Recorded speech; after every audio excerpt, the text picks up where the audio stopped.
అయ్యో అయ్యో చచ్చిపోతున్నావా? ఎందుకు ఇలా జరుగుతుందండి? నీ మనసులో మాట నాకు తెలియదా? నేను చచ్చిపోతున్నాను, మీరు ఇంకో పెళ్లి చేసుకోండి అని అంటావు కదా. అది కాదండి.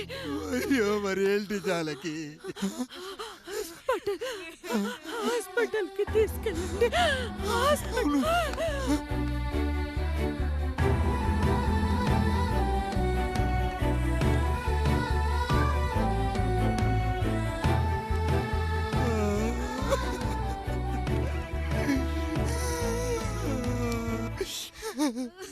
జానకి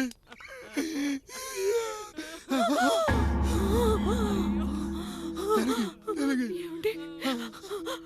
నేను వెళ్ళిపోతున్నాను. నా కోసం చివరిగా ఒక పాట పాడండి.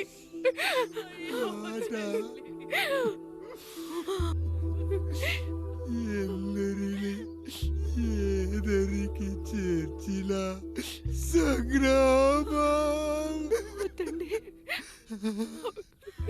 కష్టాల్లో కూడా మీరు కన్నీళ్ళు పెట్టకూడదండి. వెళ్ళే ముందు అక్కతో కలిసి ఒక మంచి ఊపున్న పాట పాడండి.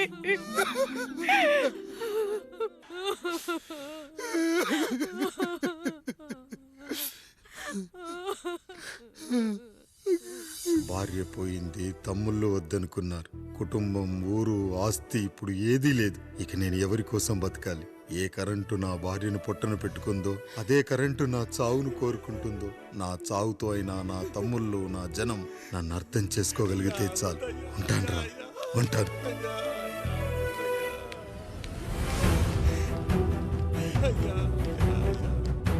అయ్యా అయ్యా రండయ్యా, పెద్దరాయుడు గారు చనిపోతున్నారయ్యా. రండయ్యా, మీరన్నా వచ్చి ఆపండి అయ్యా. అయ్యా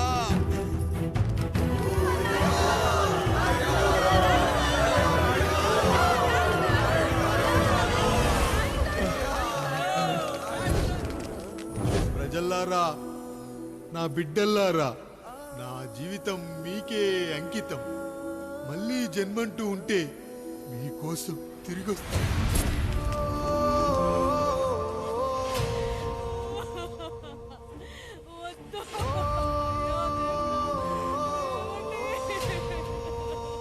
వద్దయ్యా, వద్దు, వద్దయ్యా, వద్దయ్యా.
ఎవడొస్తాడు?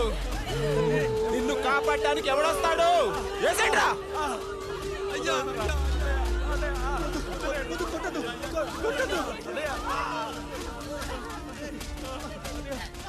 నీకు కష్టం వస్తే ఒక్కసారి నాన్న అని పిలవరా, ఆ సమాధిలోంచైనా లేచొస్తా.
లేచి నిలబడండి, కొట్టండి, గట్టిగా కొట్టండి, కసితీరా కొట్టండి. ఈ చిత్రంలోని నటులను, సాంకేతిక నిపుణులను ఎక్కడ పడితే అక్కడ కొట్టండి. కనిపించిన ప్రతి చోట కొట్టండి చప్పట్లతో. విడివిడిగా ఉన్న వ్యక్తుల మధ్య బంధాన్ని నిలిపేది కుటుంబం. విడిపోయిన కొబ్బరి ఆకులను కలిపి ఉంచేది కొబ్బరి మట్ట. కుటుంబం కోసం నిలబడ్డ ఎందరో అన్నయ్యలకు మా ఈ చిత్రం అంకితం.